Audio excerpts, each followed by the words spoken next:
passion on putting out the fires of online learning and teaching.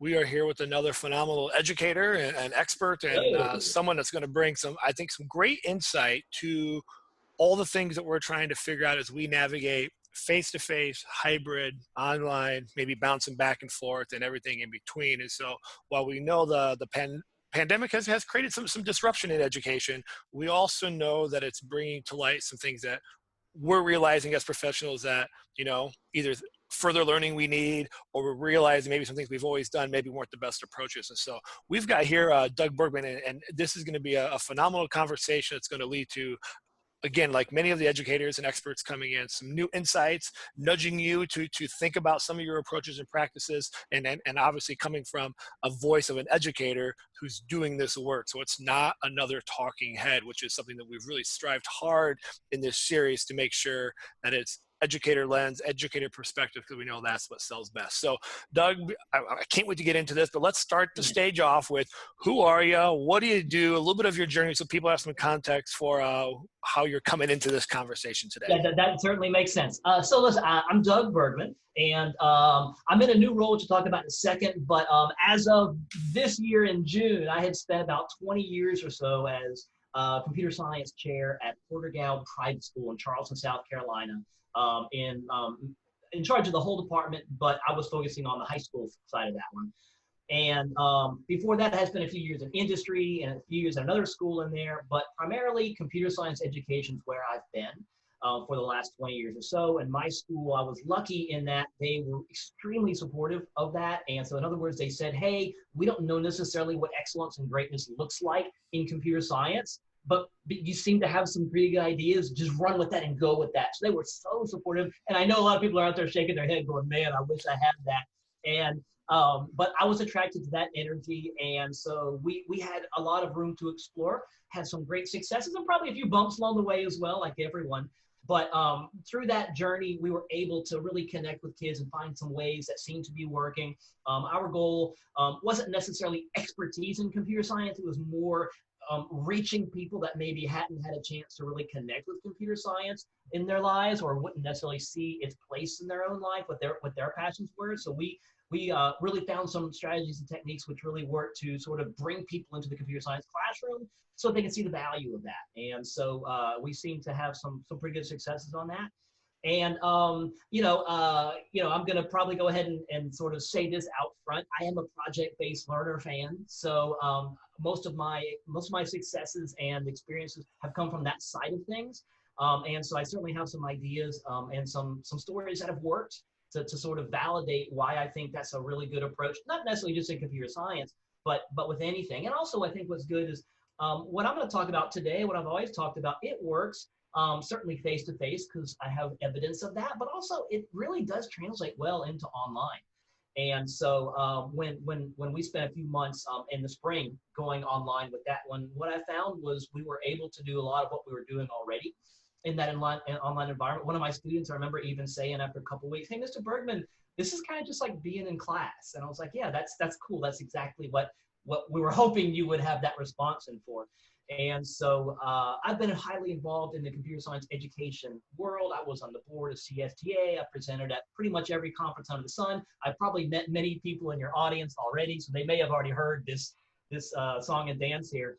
And a couple years back, I had a book out about computer science and education that has some pretty cool ideas. In fact, some of the stuff I'm talking about today will be in that book as well. So it's dirt cheap on Amazon. Go grab a copy. And so that's where I was. And just so you know where I am now. So after 20 years, I did make a break, and I have joined a company called Udacity, which is out in Silicon Valley, which has always been one of my dreams. But it wasn't just a jumping of ship. It was, gosh, I really love what I'm doing. I'd love to maybe see if there is another way to kind of take it to a higher level. And Udacity has the same beliefs in project-based learning and hands-on environment and its computer science education, just to a new and different audience. And so I was able to bring a lot of my experience and put it to work in a different environment, which I love. And there's some correlations that I'll be able to make between those two, which I think are valuable for some of the teachers to hear. And so that's my intro. Yeah, I love it. Yeah, you've done just a few things in your Yeah, career, a to couple say the things. least. And so I want to start with the Udacity lens, and I think it'll lend Yeah, itself to a lot of your history and building in those ideas of project-based learning. And before we do that, I do want to put the asterisk out there. So if you're not teaching computer science, I don't want you to turn away from this, because the ideas that Doug's going to be sharing is universal across education in general. So I want you to be aware of not to click off, because there's going to be lots of computer science examples, but really what we're talking about is good teaching practices, good ideas for us to think about regardless of what you teach. And I think what is really exciting about this, Doug, is you're coming at it from a computer science lens, where I think while it's new for a lot of people, it is a field that many people have struggled to even think about project-based learning, even though in theory it shouldn't be.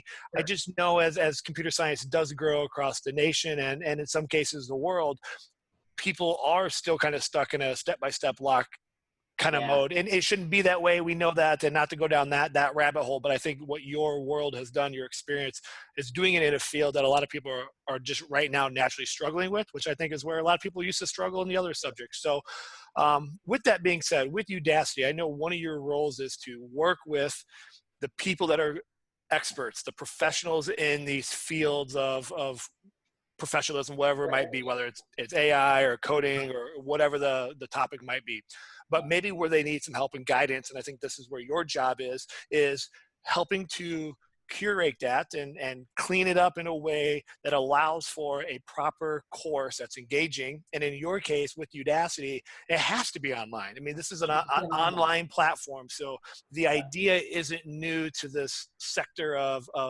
work. And so my question to you, setting the stage there, is when you're working with these people who know their content, they know it inside and out, how how do you work on that process to create a quality course? Like, what are the things that I'm going to say mistakes, and I don't mean that personally I against know what anybody, you 'cause I mean. don't know who you're working with, but Yeah, that they tend to make over and over? Because I think one of the big struggles right now is we have so many educators that have really great or not online, great face-to-face stuff. yeah, And as they're trying to figure out how to move it to hybrid or online, there's a snag. And I don't think that it's not that they can't do it. It's just a new approach. And so what do you see? How do you work through some of that? Because I think that's like, I think where a lot of the anxiety and stress is taking place right now for these educators, going, oh my gosh, how do I do this? And they're up against the tightrope, right? Where if they don't figure it out soon, they're going to lose their kids for the year. yeah. Well, I mean, they got kids who are expecting them to be in class, today at 2 o'clock, and they've got to have something ready for that. So it's really interesting. But here's what's funny. And so I know there's, I would let me start just by saying in general this. And you mentioned about the computer science thing. I think I'm only going to use one specific computer science example today. So really, what I'm talking about today is just really engaging class, Right. engaging curriculum, that kind of stuff. So, but I'm working with people who are, leaders of industry, experts in their field, subject area experts, and they're sometimes so nervous about working with us because they're terrified of presenting it. Mm. So if you're out there terrified of being in front of a camera, yet when you were face to face, you were it. You were the man or the woman, and you had it, right? And so now you're thrown into this world where you're not the expert. And so that's two. I think to separate two things. There's subject area expertise, and there's how to communicate those ideas about the subject area. And they're all in one when you're face to face, and then suddenly online they're separate, because you can be a master of what you know and have horrible online presence, or you can have horrible face-to-face presence. So I think just have comfort in knowing that there's experts in, world-class experts who are terrified of making a course because they don't know how to do it. They're scared they're going to say it and it's going to come out wrong, or the students aren't going to understand it or whatever. And that's where someone like me, when we partner, comes in, because I can help that person take their ideas, because they have some misunderstandings, misconceptions. Maybe they're basing their educational model on what they did in high school or middle school long ago, which might be 10, 15, 20, 25 years or so. And so it's important that I have to break any misconceptions that they have. And so I help them feel comfortable telling me what they want to communicate. And then I sort of ask them a lot of questions to help them say what's really, really important about what you said. And they'll kind of go and talk and talk and talk and talk like they might in a lecture. And eventually they'll say a sentence like, stop, stop, stop, right there. Okay, that's the meat of what you're trying to say right there, right? Okay, so let's start there instead of finding our way there like you might in a lecture. Why don't we just start there, say that sentence right now? And they say it. I'm like, no, no, no, no. Say it like you did a second ago, right? And so let your passion, let your energy come out, because ultimately that's what you're trying to communicate. So with online, you don't have the luxury of walking around the classroom and pointing over here. You're there in front of a camera. And so I think sometimes coming to that point pretty quickly, and then you support that with stories and examples and discussion with your students, et cetera. So that's one of the things that we've noticed, because part two in that is once they do say that thing, okay, and there should be some emotion and some feeling behind that. You want your students to realize this is important for me. I believe this, and this is really important that you understand that. I want to help you get to that point. So that's huge that you get those sentences out there. And, you know, yeah, it might be on your presentation on the screen as well to sort of support that for the visual learner. But part two, just because you say it doesn't mean that they have it. Right? If you say the sentence, you know, amoebas are small, whatever you're saying, right? You know, adverbs are important. Okay, just because you say it doesn't mean they heard it, nor does it mean that they understood it, all that kind of stuff. So you have to realize that hearing something and even seeing it isn't enough. Okay, 2D visual presentation online is what I just said. It's 2D and it's online. It's not interactive and engaging. It's not 3D. Okay, so it's extremely passive. You can have a passive student in your classroom who just sort of sits back and listens, but they're still in the 3D world. Okay, so passive learning online is worse than that. So you have to have interactive engagement. All right, and there are ways of doing that. So what we do at Udacity, and I think what most good online practitioners do, is, yeah, they do have those ideas that they get excited about. They do present those ideas. But then once they do that, they want to have interactive experiences that let the students engage with that. Okay, adverbs are important. Okay, that's a great sentence, and you might believe that, and yeah, you're probably scientifically correct, but why? And then can we do some things together right now that help a student not just reinforce what they heard, but actually come to that understanding themselves through the experience? Because if they get to it and say, oh, I get, if they got that and they've heard your emotional stories and adverbs are important, right? You know, for loops are important in computer science, you know, whatever the topic is. And so what we do is we have lots of engagement. So we have our videos, our communication online with the instructors, because they just want to talk for a solid hour. You cannot do that. Research suggests 3 to 5 minutes. All right, and even 5 minutes is a long stretch, especially if all the content is new and is full of content, which by definition it is. Okay, so think about that. Break that up into small chunks. Okay, I think chunks even a word in this thing, right? But break it up into small chunks. And so, hey, okay, stop. Okay, now you just said that. Yes, we have a bunch more to elaborate on based on what you just said, but let's stop right now and let's let some digestion happen about what we just learned right here. And it might be foundational and very simple, but let's stop. And what we do at Udacity is we have these things called quizzes, which is not like a quiz in a class, but it's like an interactive knowledge reinforcement tool. It might be a little, hey, true or false, and you ask a question, and the students have to read that and click true or click false. All right. And then if they click the wrong answer, we're ready for that. We anticipated that, and we actually have some feedback that says, aha, okay, we thought you might click on this one. And most students, when they click here, that's because they misunderstand this piece of that. So we were ready for you, and here's an explanation or a diagram or a picture, even another video or whatever. That's what it says. Here's where the misconception happened. And here's how to sort of look at it in a different way, which might break that misconception.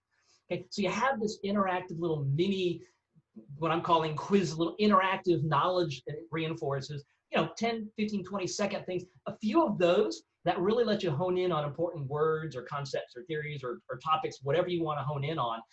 And then we also go to that next level. I think this is important as well. So in a classroom that you're face-to-face, you might have a lab.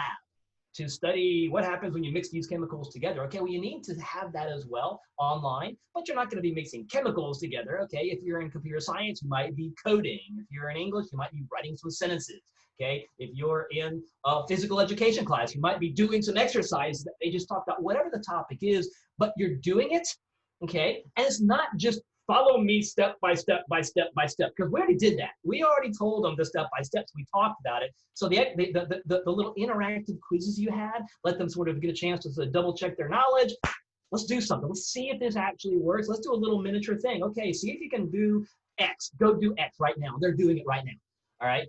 And then, there's no right or wrong on that. You're just sort of giving them feedback on what they've got. And so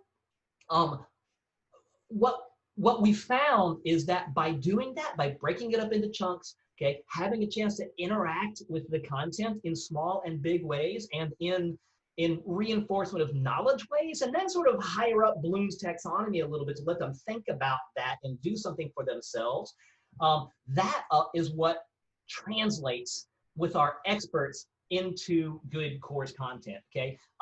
One of the things that we have identified is, so at the end of, and this is something I believe in, and it's a project-based learning challenge, is that, both in my own experiences as a computer science educator for 20 years, having a big project related to a topic is vital. All right, and that they do something on their own that's big enough to bite into, that does take a little bit of time, where there's room to explore and room to make some mistakes and room to bring in some different aspects of what they've been learning. I think that's vital, okay? And then making sure that they have the skills necessary to do that. So you have this project that they're going to be working on in your course, whatever the topic may be, and then you just make sure that your learning prepares them for that. You wouldn't want to have them do this project and yet your content be about this. All right. So you sort of think about the end game first and say, okay, what is it that this project's going to be doing or expect them to be able to do? All right. So let's make sure that what I've got planned in my class hones in on that. All right. So it's easy. Our topics are broad by definition. I mean, science, biology, history. Good grief, there's years of content, but you've got 30 minutes right now. Okay, so what are you going to do with that 30 minutes so that you get your best bang for your buck? Okay, and so that's what we found has been working. And I would say a couple other tidbits that I didn't realize, but as I was, and I do a ton of research and I read books continuously. Yes, I'm that nerd.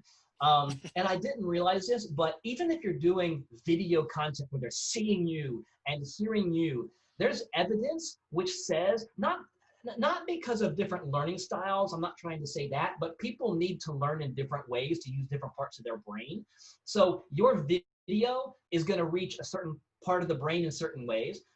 Right underneath a video screen by important topics, I want to have those listed in text formats. I want to have the highlights listed there. So any words, that kind of stuff, and that reinforces what you just said, and it reaches a different part of the brain. And the part which I didn't realize about that was, even though that's on screen and it's visual, and even though your video was visual, there's evidence which suggests that an image, whether that's a diagram, a chart, or just a picture of some people doing something, that reinforces everything that they've learned in ways that are different than the other way. So if you do that, that's 3 mechanisms that the brain has to store something, all right? Because you have to ask yourself, is what you're trying to teach them short term? Do you want them just to know it right now, like for the test tomorrow? Well, I would hopefully not. I want it to be long term.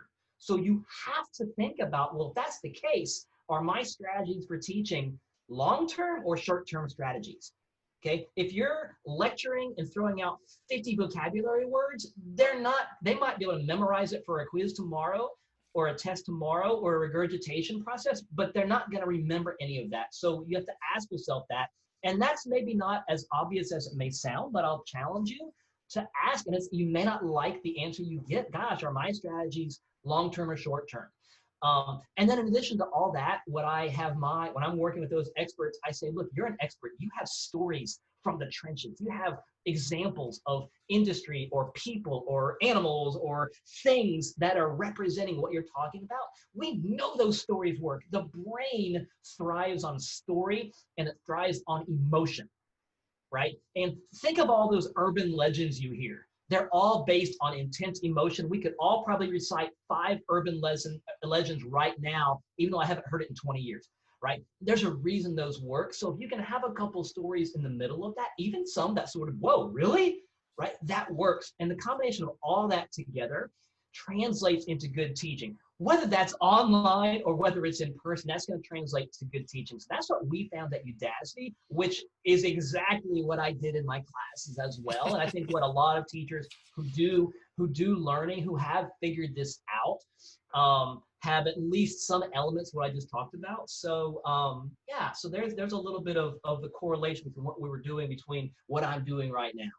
Yeah, so let's break down. There's some incredible ideas that you shared just Yep. in there. There's a lot there to unpack, and so I want to go back and kind of chunk down some of these things. No, because it's wonderful, and I think what you're saying, based on the educators that I've been working with, you're hitting on key things that they're all trying to wrap their head around, and they're trying to do it with time that doesn't seem to exist as they're trying to keep their head above water and And all do it the by things. tomorrow. Yeah, and do it by tomorrow. So one of the first things you said all the way back was, trying to identify that one sentence, that aha moment, and we're all there. Like, I get very wordy, and my wife always tells me, like, can you just cut to the chase? So Just tell me what you were trying to say. okay, I just walked in the house and you're talking for 7 minutes and it was a single yes or no question. Can you just ask the question? So I say that, so educators may not have a person like you, Doug, that can sit there and go, okay, I'm gonna work with you to find that moment. Yeah. And a lot of them might be working from home. They may not have that collaboration that they're used to, during their prep time, even though prep time always was consumed by something else. But if they're trying to work from home, or they're trying to, figure this out on their own, I think you hit on a key point there, because I think a lot are working on trying to narrow down their videos to, they've heard this now over and over and over again, like, we can't have these 15, 30, 45-minute videos. But in our brains to go, but my content, I can't get it done in 5 minutes. I know we can chunk into those things. How do they work to go, that's the sentence? What do you suggest for them? Do you have any strategies in case they don't have a Doug Bergman in their back pocket to help them navigate those waters? So I do have some strategy for exactly that. So what I'm going to ask you to realize is that an entire lesson doesn't happen through your video. Okay, you have a combination of video, homework, classwork, dialogue, discussion, projects. You have your content needs to be addressed through one of or a variety of those elements. You don't have to handle everything in your video, or everything in a homework, or everything in a project, right? It can be a combination of all those. So think about that. So ultimately, I think what's really good about online presentations is you do need something as a backdrop where you're talking. If it's just you and your face in front of the camera talking, I think and that might be good sometimes. You definitely they need to see your expressions, et cetera, sometimes. But there's also a time where they need to have something on the screen. And I would say this, what I found can work in that is to help you get to the exact point. Okay, if you're going to have 5 topics you're going to talk about, or in this video, maybe 1 topic. Okay, what is that topic? What is the word?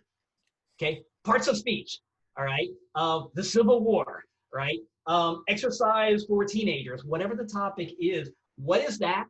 And then underneath it, give yourself one thing that you can put. That's it. One thing. So you have to take years of experience, books you've read, college degrees, and take that topic and give yourself one phrase, okay? And that's all you have. Now, yes, you get to elaborate on that and bring some other elements in there, but that forces you to consolidate everything you're trying to say into one thing. Yes, it can be 2 or maybe even 3, but I'm just saying, bring it down into a small, concise vocabulary right there. So ultimately, when you're telling this crazy story, and this teenager whose brain isn't necessarily making the connections can glance at that and say, oh, adverbs are important. Oh, that's what he's using, sentences with lots of, okay, I get it, right? And so that's what you're going to do. And so start there. Start with that slide. What's the topic? What's one, like I said, maybe 2 or 3, whatever, topics. Okay, there's your big sentence. There's your, hey, Aaron, just tell me what you're trying to say point. And then you're like, okay, there's what it is. Okay, and because you start there instead of ending there, you now have 3 or 4 minutes to get to that point. Okay. And again, short term or long term, right? And so now you've got some time to tell a story, give some examples, do a demonstration. Don't worry about interaction during that video because it's only gonna be 3 or 4 minutes. Let there be interaction as soon as you finish that with exactly what you just described. Don't have them doing adjectives because that's the next lesson, right? You might tease them a little bit with that, but right now, adverbs is what's important. History, causes of the War of 1812. Whatever you're doing, that's what we're talking about right now. Okay, and we'll do we'll get to that. We'll have some stories. We'll have some examples. Something which is going to best, hopefully, communicate why what that is on the screen is as I said it was. Why is that important? The what is what they're going to learn in the rest of the lesson. So your video can be the why. Adverbs are important. Why are they important? Okay. All right. So there you're going to use that video to communicate the why because that's what you, the human expert, have that because you've consolidated 10 years of college and high school together and you can articulate why they're important. So high school kids like, I don't know why they're important, right? I don't know why for loops are important. I just did, that kind of thing. And so you help the why. If they get the why, and they can even get excited about the why a little bit because some really cool examples, then you're like, all right, now let's do the what. All right, and that's easy now because you're excited or at least you understand the value. So the why versus the what on there. So that's one strategy I've learned that works. Yeah, I love that. So as people are thinking about that, I think that gives them a good starting point to kind of wrap their head around that. And I think that becomes one of the challenges that we can put in the PD series as you're talking is kind of go back, maybe evaluate one of your previous videos and see where could you have, maybe trimmed off some of the introductory, because we've all done it. I mean, probably 80% of the stuff I do, I could probably trim out a lot of the words that I Y'all say. could. And think about this, I mean, I can't remember how often, I think every teacher has this story of you're in class and it is the best class of your life. The words are reeling off the examples, okay? And then up comes the question, what time is lunch? Yeah. And you're like, oh, okay, so just remember the words that sound unbelievable. Yeah, there's a couple kids that are just eating it up. For some of them, it's may right? Exactly. It's passive learning, and as soon as they're required to do something with it, and especially if that do something, which I've got some ideas on later, is really cool and engaging, they're going to want to do it. Okay. Yeah. So yeah, that's why the 3 or 4 or 5 minutes, like, trust me, dude, and really professional and expert teacher, woman and man who think this is really, really wonderful. That's great. Get to the good stuff, which is the hands-on part. Your teaching and your examples and your stories are the why. Okay, cool. We get it. Let's do something right now that's relevant, that makes sense to me because I'm a 14-year-old girl, I'm a 14-year-old boy, and I want to learn this stuff. Okay, and I do believe that. I think sometimes you hear kids don't want to learn, they're lazy. No, they do. They do when there's a good something in front of them. Wow, that's a really cool story. I get that. I get why the War of 1812 was important. I get why I should be doing these exercises. I get why I need to learn like where the FOIL method happens in algebra. I get that. And so cool. I am a little bit curious on how you did that, right? And that's the what. So I think there's room for that. Yeah, and I know, so as you move into that next stage, you get your stuff quick to the point. You build the why. You talked about, that those quick little checkpoints, and you'd ask you call them quizzes. And for for a lot of educators, that could be a formative. It could be a pre-assessment, whatever it might be. And we don't have to go down to all those rabbit holes. There's so many tools. Anything. It could be a back and forth dialogue. Yeah. Yeah. And it could be, so I think that those things, these can be very quick. And I think sometimes we spend so much time going, we got to make sure we capture all the things, and they're just quick little nuggets. But whether that's conversation, whether you're using Microsoft Forms or Google Forms, you can have that where it could be one question. If they get it right, they're done. If it's wrong, you can create the forms that split off and maybe give them a quick little video or another little thing to go explore to kind of brush up on their learning. But these don't have to be extensive, but they're giving you a quick little snapshot of where kids are. So when they move into the engagement, when you move into making sure down the road where the kids have it, that some kids you might need to do a little pulse check to make sure they're doing okay. But I think that's a piece that sometimes I think we get stuck on. We think it has to have all the things right away, and it's just a small little dose for your sanity as an educator, because that's all stuff you got to look at and give feedback on. But for the kids too, just like you said, here's the why. Let's see where you're at. But they want to get to the engagement, and if we spend too much time trying to get to the engagement, you're going to lose them, and they're never going to get there. And then that's, I think, where the headache is, because all of a sudden they're going, kids aren't engaged, they're not doing the work. Well, I wonder if we're spending too much time trying to get there. We got to get there faster, and then we can use a professionalism. So I'm saying that, Doug, to move into that exploration phase. Yeah. And I know every subject, there's tons of tools. So I'm not suggesting that you give a list, but we're not talking about that. Right. Yeah. But how do we make that happen in online experiences? How do we get them to experience the 3D? You talked about the 2D, and we know that there's lots of tools out there, but before you even get to that tool, how do we think about creating that engagement? Because the things that teachers are dealing with, and I know you know this, equity, accessibility to materials, maybe the home has support or doesn't have support. I mean, we know all the things that are proving to make this a little. Lots of reasons for it not to work, right? Yes. So how do they, what are talking points, thinking things for them to process that? Because I think this is where teachers really want to shine. I think and this is where they're burning a ton of energy trying to figure this piece out, and it's not where they want it to be. Yeah, and so I'm going to probably take a different approach. But I think the ultimate goal is here. And if you've been going here, which might be the direct route, it may be that in normal face-to-face, that route might be working beautifully. And I just don't think it's going to work, or at least not all of that route. So it may be that we sort of take this kind of route a little bit. And what I mean by that is, so when you're in online environment, and you have, you're in Zoom or Meet or whatever you're in, and you've got 10, 15, 20, 30, whatever number of kids you've got in class, and they look side by side, all right? It looks like the Brady Bunch thing, okay? And there's a sense, and it's a false sense, that there's community right there, right? There's no community, right? There's friends that know each other, and they know each other from previous experiences, but especially if you got new students to a school or something like that, or people who just moved into the area, these aren't even friends. So they're not in a community, so don't have that false sense that there is community. You have to produce or put situations in place that allow that community to happen, okay? So what is it about a face-to-face class that we love that we can't replicate online naturally without making some efforts? And I think, a little bit, that community, the peer-to-peer banter back and forth. Think about it. And I'm going to challenge all the teachers out there. Most people have the kids on mute most of the time. Absolutely not. Do not have your kids on mute all the time. You want that dialogue back and forth. Yes, they're 14-year-old boys. You're probably going to have a couple of odd comments. You know what? You're going to have those odd comments in class as well. That's fine, right? Let there be a little bit of humanness to the digital world. And so you're not getting that. So put some things in place to help build that up. I've got some ideas on that one. And then also what you're not getting is a feel for the class as a whole. A teacher, you can know right now they're not getting this. The looks on their faces, the body language, dude, what did he just say? Like, what did you get?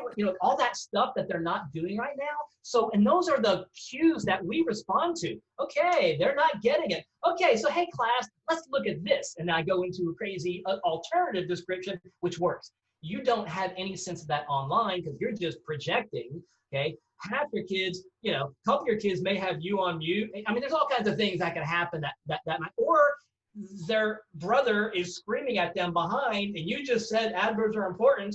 Yeah, okay, all right. They just missed an important word, right? They don't even know what you're talking about now. All right, and that's probably more of what's happening than not. And so you have to, don't act like that's not happening. All right, it is happening, right? And so, one of my great stories was I was in a freshman boys class, which I love them. God love them. I love them. I've always loved them. But they came in after lunch and their eyes were bugging. I think they had like some kind of chocolate cake. And I just knew this is not going to work well. I can already tell. So I said, hey guys, I don't know what's wrong with you as a class, but there's 18 of you here who scare me.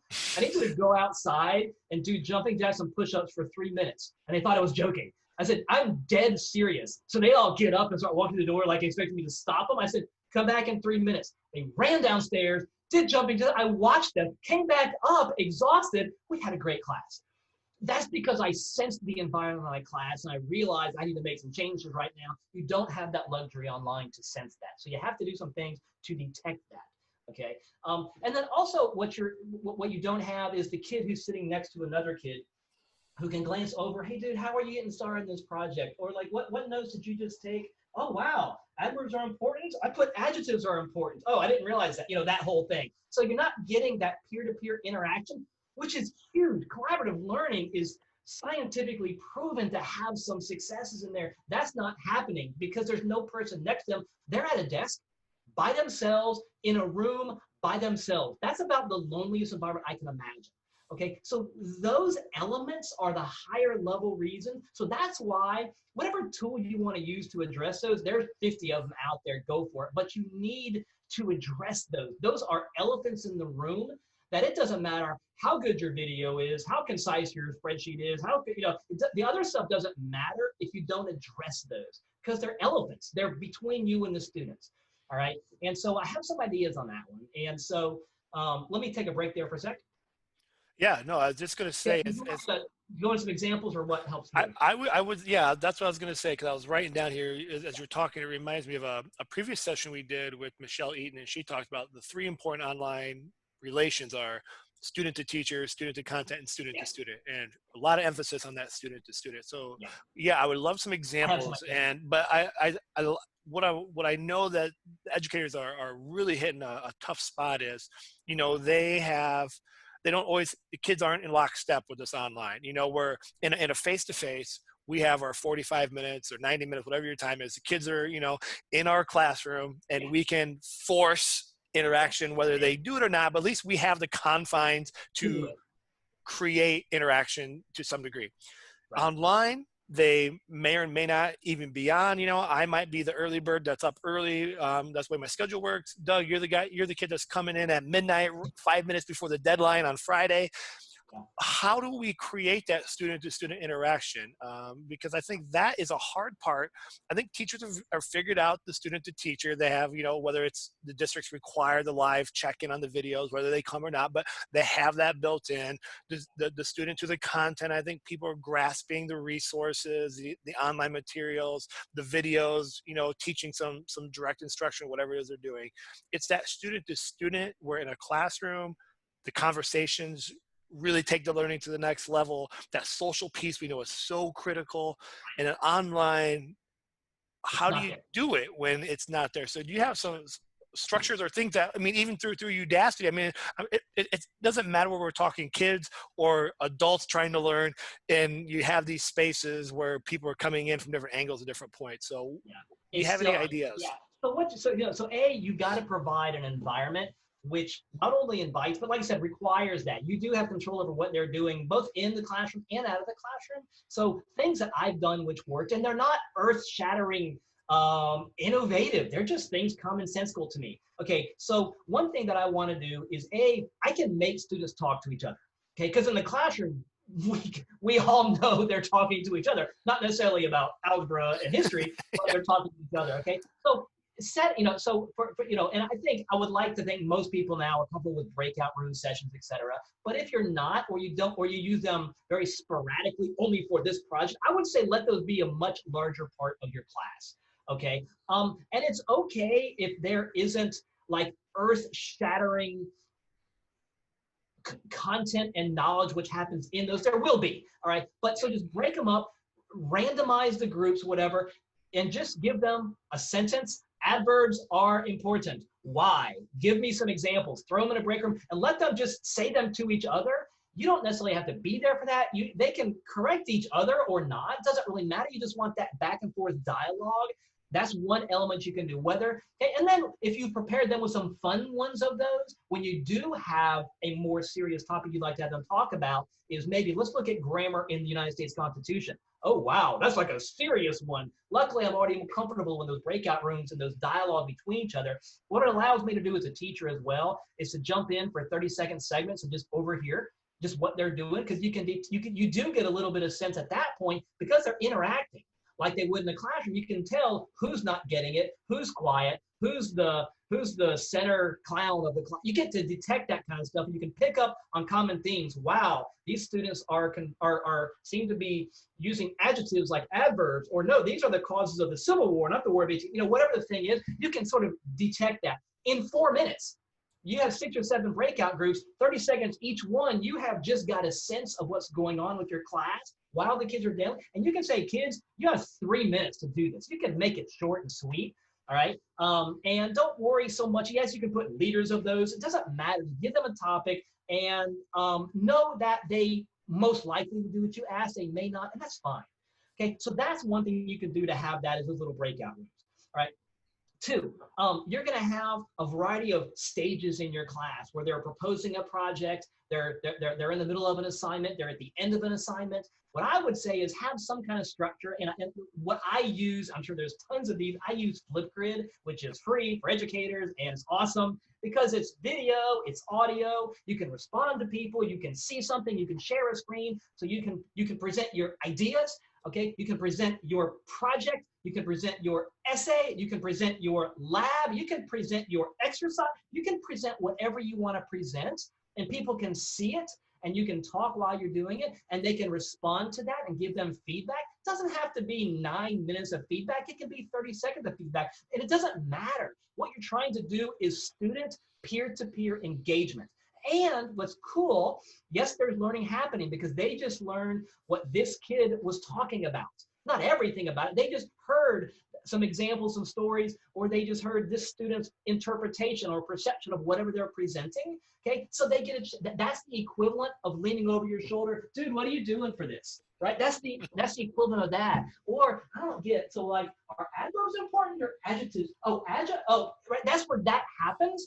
And gosh, everyone else said adverbs are important, and I wrote down adjectives are important, right? And apparently I'm not. So that helps, that natural learning, that collaborative learning helps. And tools like that where you can go back and forth and submit, but it doesn't have to be at the end of a project. It can be right in the middle of a project. It can be right in the middle of something like that. I use it for proposals so the students could get ideas on their proposal to make their project proposal better, right? And so that kind of stuff. And so that's it. One more thing that I'll do is, so what you're not getting is a sense for, even in that environment, it's possible some kids can slip through the cracks, right? And so at some point, I think there's value in having students interact in a one-on-one environment with you. If you have a small class, yes, every couple of weeks, if you can have a 3-minute conversation with each student. Hey, Susie, how's it going? Are you stuck in anything? How are you liking it? What do you think about the project?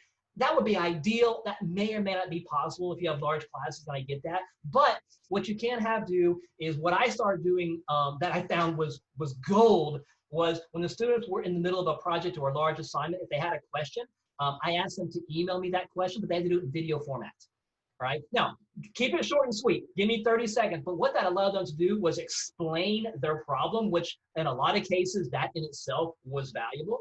But it allowed me to see where they're confusing things in their explanation of the problem. And sometimes they would answer their problem in their own question. But it allows me to have an idea of what they're stuck on and see that on the screen right there. So I might be able to fire off an email and say, hey, you said the word adjective instead of adverb. Oh, duh, I got it. Okay. Or it might mean, okay, you're confusing nouns and adjectives. Okay, we need to chat. But when I do chat with that student, I now know what they're stuck on already, and I've already heard their intonation and inflection. Because it was just me hearing it, they're going to be much more open and honest. And so it allows me to have that. So that next interaction, which is the corrective measure, okay, the learning is going to be quick. It starts at the end versus the beginning, because I've already heard the problem. So that was gold for me. And you can have students do that. There was years I had students call my work phone number and leave a voicemail. There's lots of tools you can do that. But I found out that really helped for that verbal dialogue. And I don't care who you are, students talking about what they're learning is huge. It uses yet another part of the brain. Articulating something is a lot different than hearing it passively or seeing it or even interacting with it, okay? And so whether it's math, whether it's science, history, whatever, the articulation of that, and I'll even challenge you, make some assignments where they do just that and make them talk deeply. I call this a deep dive. Make them talk deeply about that topic. How does the FOIL method in algebra work? I want you to tell me exactly how it works as low as you can go. If your parents hear you and they understand what you said, you didn't go deep enough, right? And so do that you get a chance to hear, because if a kid comes in and doesn't isn't able to say it correctly or whatever, it allows you to be able to give them feedback. But if 7 kids say it wrong, then maybe you haven't provided the right learning environment to learn it correctly. So those are some tools that I found out that allow you to take some of that online gotchas, the community, the peer-to-peer that isn't there. If you build that into it, I think is vital. But like I said, the first thing I said and all that was keep microphones on. And I know that's against all the rules of society now, but I'm telling you that does allow for there to be some banter back and forth. It also keeps the kid who's watching Netflix as your class is going, it prevents that from happening because you can hear Netflix happening, right? Yeah.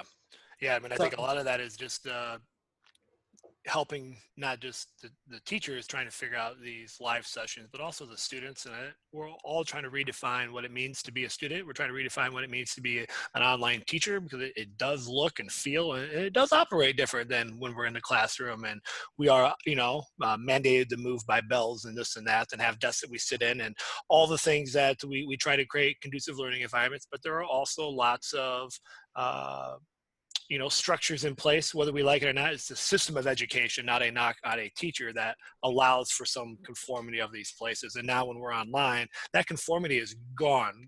Students do have complete control how they're going to operate from that online space, whether their camera is on or off, whether they choose to be muted or unmuted, whether they choose to be playing the video game, whether they've got you in their headset. I mean, all the things that we know that everybody's dealing with, because we have to reshift what it means to be a modern day learner. And so I think it's there, whether you like it or not, whether you accept it or not, whether you want it or not, it's there and it's happening right in front of you. And you're 10% of the, but don't forget, even when we're teaching face to face, there's 10% of the kids who are not listening.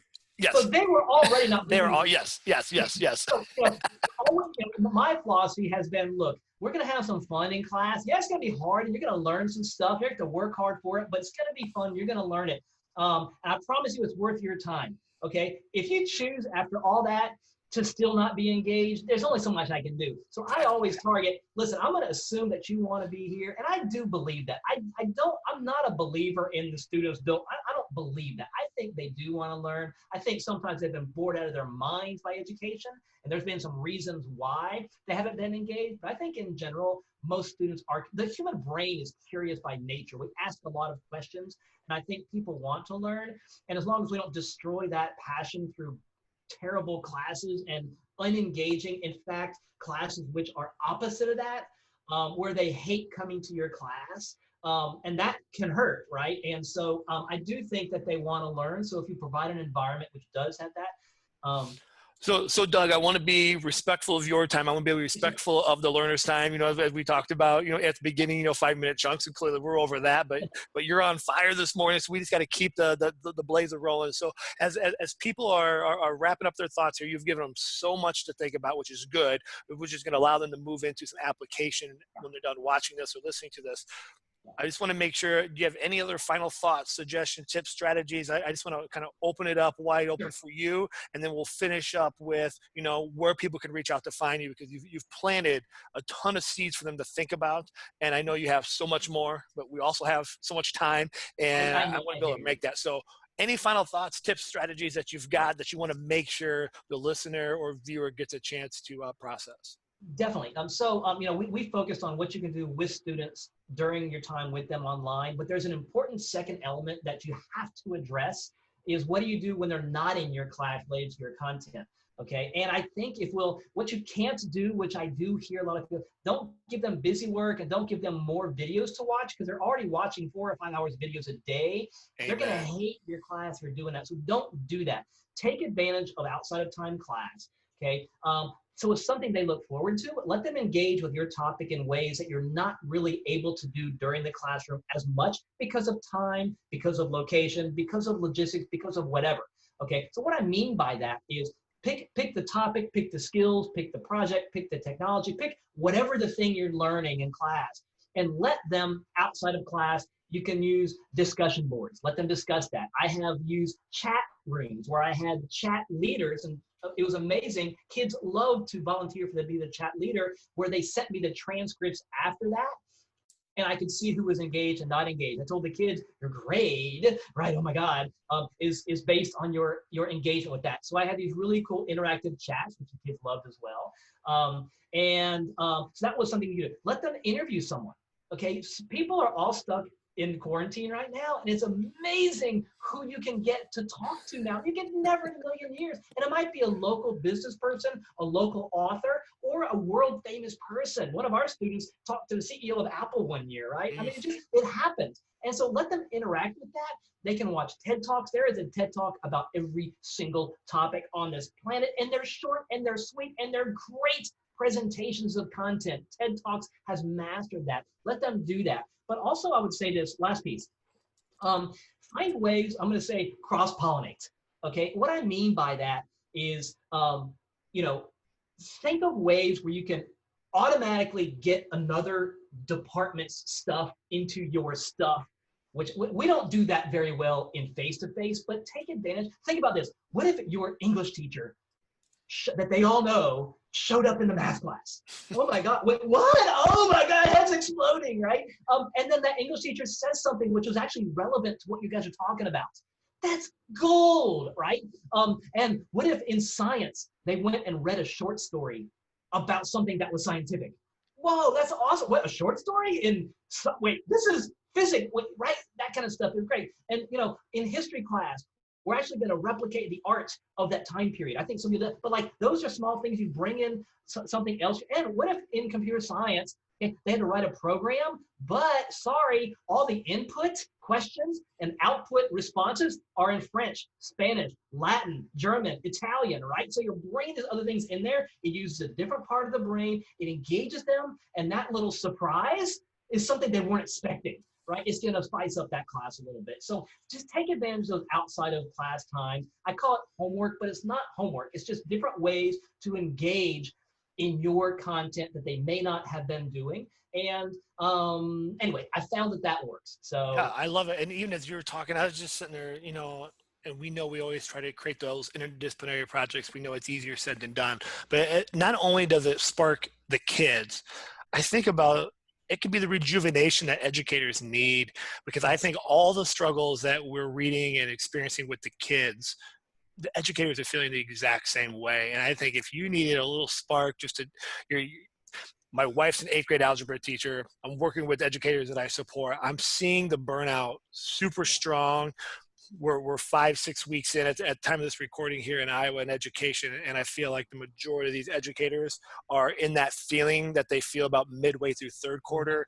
We've got cabin fever, the kids are ready to done, spring break can't come soon enough, and we still have a whole nother quarter and a half. Like we all hit it, and I feel like they're there already. And so working together, maybe with a colleague, maybe someone you've never even worked with before, never thought about, could really create that spark in the moment just to kind of keep you going, because it's lonely too, especially the educators that are doing online teaching, where you're used to having your 5 minutes where you talk to these 5 teachers. You're used to your PLC meeting, every Tuesday, second period, collaborating. And now you don't have that as much, just like you and me, Doug. I'm in a dark basement. You're in a room by yourself. And this is the world a lot of educators are facing. And that can weigh heavy on your mind. So I think yes, it's great for students, but as you were talking about that, I'm going, duh, like how fun would it be for, me as a social studies teacher connecting with the science teacher and just doing 5 something minutes fun. Even. Yeah. You're like, oh, there's Mr. Dan, there's Mr. So-and-so, there's so-and-so. And they get excited. You get a little break. You get a little banter back and forth with your teacher that you're not getting, because when you're in a classroom, you hear the math teacher going crazy over there. Man, what are they doing over there, right? And we love those moments. Kids are all looking over there like, I want to be in that class, right? And so take advantage of that energy. And you can even go to someone and say, hey, listen, Susie, I'm on that plateau. Can you just come in? I know you talk about this thing, which is relevant. Can you come in for like 5 minutes, talk about it? And it's usually something those teachers like, yeah, I'm happy to do it. I don't need to prepare anything. This is my bread and butter. I got you. and what a cool little engagement and collaboration. And, if it's hugely relevant to what they're doing, awesome. But even if it's just a little change of pace that is indirectly related, that's also a good thing. Yeah, yeah. No, it is so good. So, Doug, this has been so refreshing. Your energy is always contagious. So many great ideas for Yeah, educators to think about. And I'm really excited to see how they're going to take these ideas you shared and put it into action and see how yep, it helps them in their teaching. If people want to reach out to you, yeah, Doug, I'm definitely, they know the routine. The bio is going to be in the PD and on the guest page and links to your book. And you yeah, shared another webinar of yeah. PBL and online. You've given Yeah, us in a lot fact, of a lot of what we resources. talked about today was I did a webinar for Amazon in March or April, something like that. I kind of go into a little more detail about some of those ideas. So watch that if that helps you, if you Yeah. thought some stuff was important. Yeah, But if they want to reach out to and learn more sure. about you, or maybe they have some further questions Yeah. about some ideas you share, where's the best place for them to I, check out? I mean, I have my, I'm on all social media. I'm on most of the computer science forums. I'm on Twitter. I'm on Facebook. I'm on LinkedIn. I'm on email. I have my blog, innovativeteacher.org. Any one of those has contact information. Just shoot me an email, shoot me a text, tweet, whatever. I'm always happy. I love talking about this stuff and happy to offer anyone that sees value in things that I believe in. I like that person automatically. I don't care Right. where you are, who you are, how old you are, what color you are, what religion you are. I don't care, right? I just want to talk to you because you probably got some cool stuff.